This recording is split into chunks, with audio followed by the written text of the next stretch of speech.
Everyone, I'm the Tax Pro, and today we are going to go over Form 1120S, specifically Schedule B, which starts on page 2.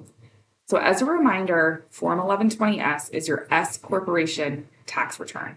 This is the tax return that is filed for your S Corporation at the federal level. It gets its own tax return.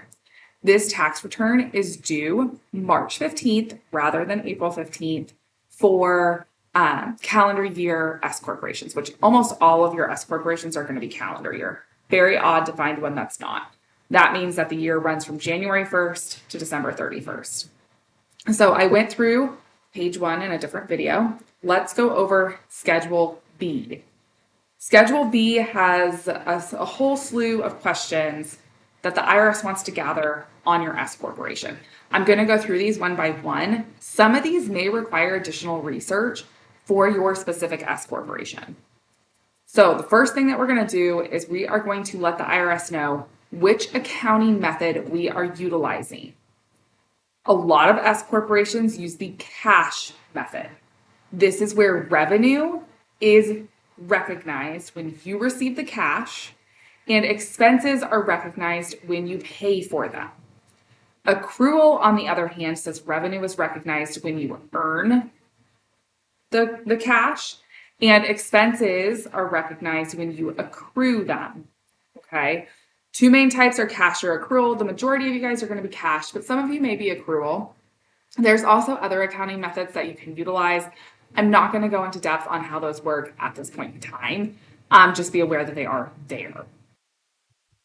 Now, you can change your accounting method, but you have to fill out a form. So you cannot just go year after year and change the accounting method that you're utilizing. You can't say, okay, this year I want to use cash, next year I want to use accrual.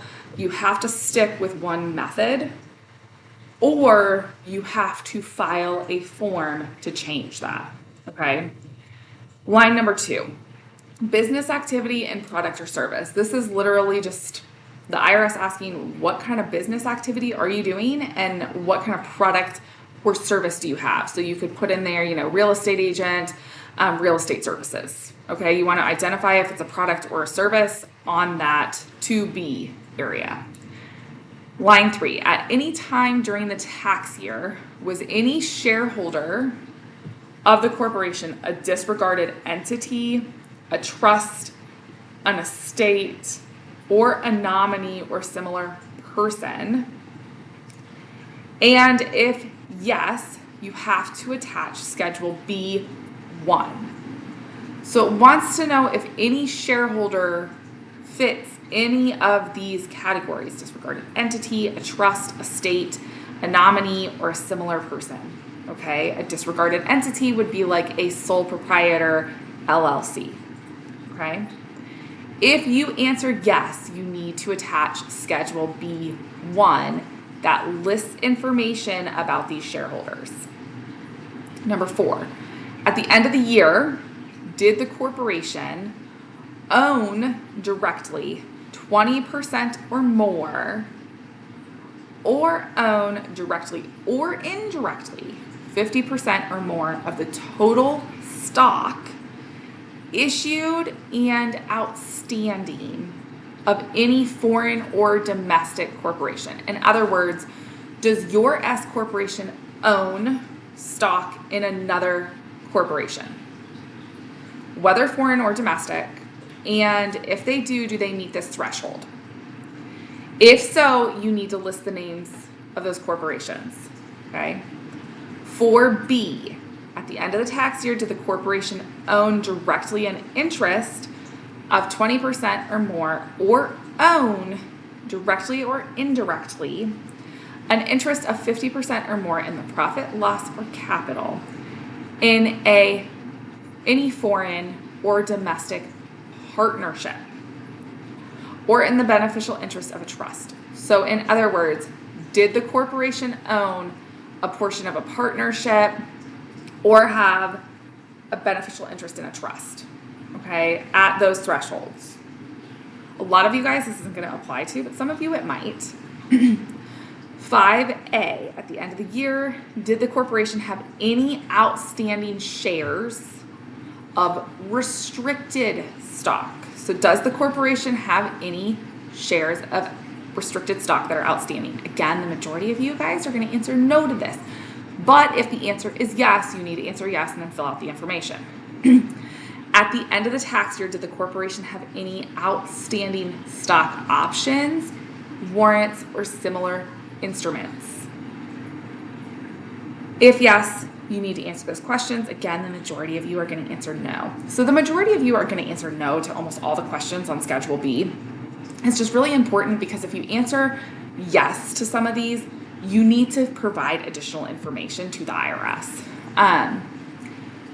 6, has the corporation filed or is it required to file Form 8918 Material Advisor Disclosure Statement to provide any information on any reportable transaction? There are specific transactions that have to be reported to the IRS, and Form 8918 involves disclosures about advisors in relation to these reportable transactions.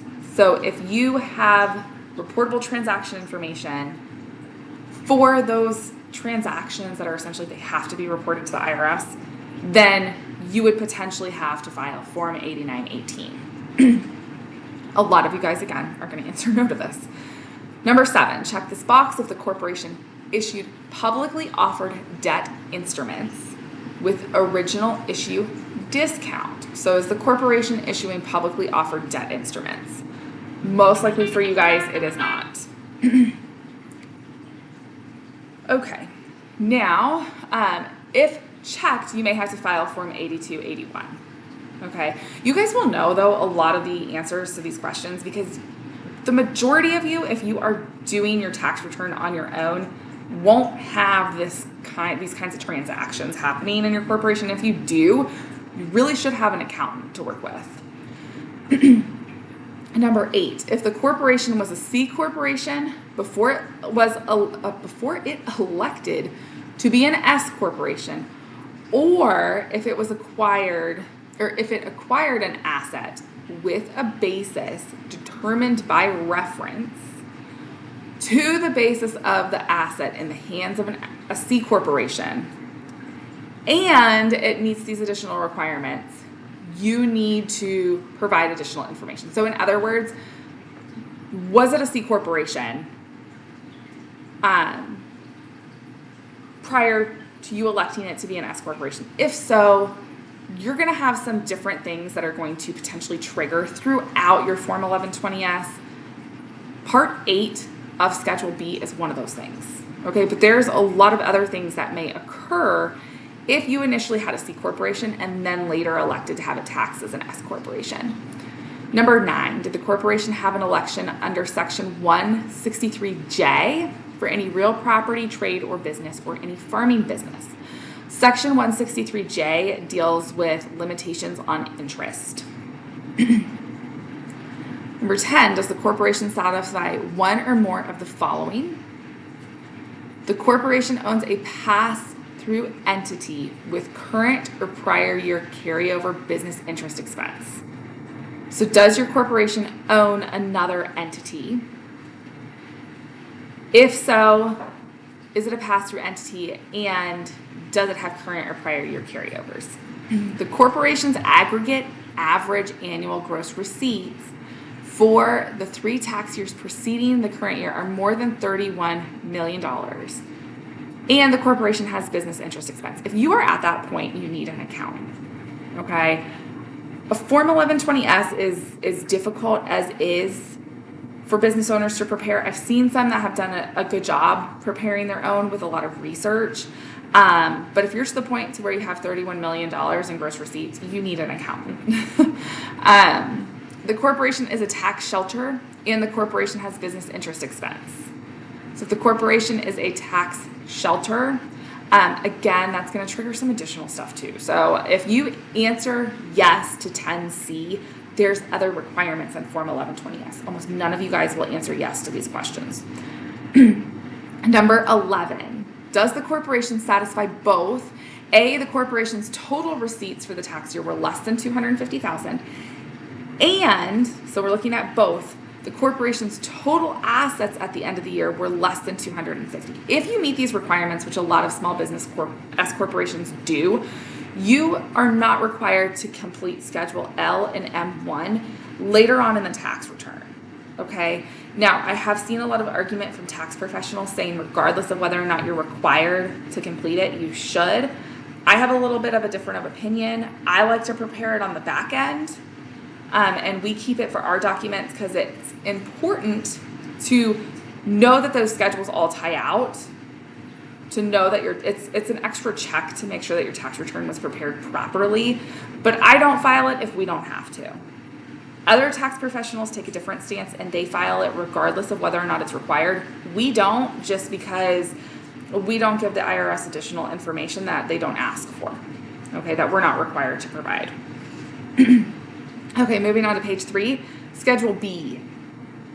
During the tax year, did the corporation have any non-shareholder debt that was canceled, forgiven, or had the terms modified to reduce the principal amount?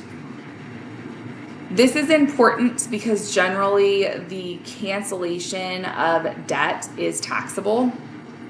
Okay, so if you have had some sort of debt that's canceled or modified or something along those lines for your business, you may have created a taxable event with that. A lot of people don't realize that cancellation of debt can be taxable. Number 13, during the tax year, was a qualified subchapter S subsidiary election terminated or revoked? If you have had a S election terminated or revoked, you have some other things that you need to deal with outside of just filing Form 1120S. 14A, did the corporation make any payments that would require it to file Forms 1099? This is important. All of you guys need to be answering this. A lot of you will be answering yes. The big thing is if you answer yes, you better file those forms. Okay, because if you answer yes to 14A and then you answer no to 14B, where it says, if yes, did or will the corporation file those forms, then the IRS knows that you didn't file the forms you're supposed to file, right? I have videos about filing Form 1099 and who is required to file them, and how it works, okay? This one is one that a lot of you guys will check yes to. 15. Does the corporation intend to self-certify as a qualified opportunity fund or a QOF? So these qualified opportunity funds, these are, about investment. And if you have a qualified opportunity fund or you're planning on starting a qualified opportunity fund, like you've already done research into that. That's a very specific thing. 16, at any time during the tax year, did the corporation receive or sell, exchange, or otherwise dispose of a digital asset? The IRS is very interested in whether or not businesses and individuals are dealing in crypto or some form of digital asset. Okay, it's important that you either answer yes or no appropriately. 17 is reserved for future use, so you don't have to fill that out. So that's Schedule B. Lots of just information. A lot of the questions on here, if you answer yes, it triggers the requirement for you to be filing other forms or to provide some additional information. The majority of you will answer no to the majority of these questions. However, there are certain questions on here that you'll be answering potentially yes to, like, are you required to file Form 1099? And then obviously you'll be providing information about the accounting method type that you have and the business activity and product or service. So that Schedule B gives you a lot of information that you need to provide for the IRS. If you're answering yes to some of these, in all reality, you need an accountant. So I'm all for learning to file your taxes. If you're a business owner, if that's what you are interested in and if that's the best use of your time, we don't really tell clients that you can't because if you want to, go for it. But some of these questions you really, really, really need professional guidance, or you really need to do your homework. Okay? So hopefully that was helpful. If you have any questions, let me know. Next video, I will go over Schedule K, which will then kind of divvy up into different Schedule K1s for shareholders. If you have any questions, let me know. If this was helpful, please consider liking and subscribing, and I will see you guys next time.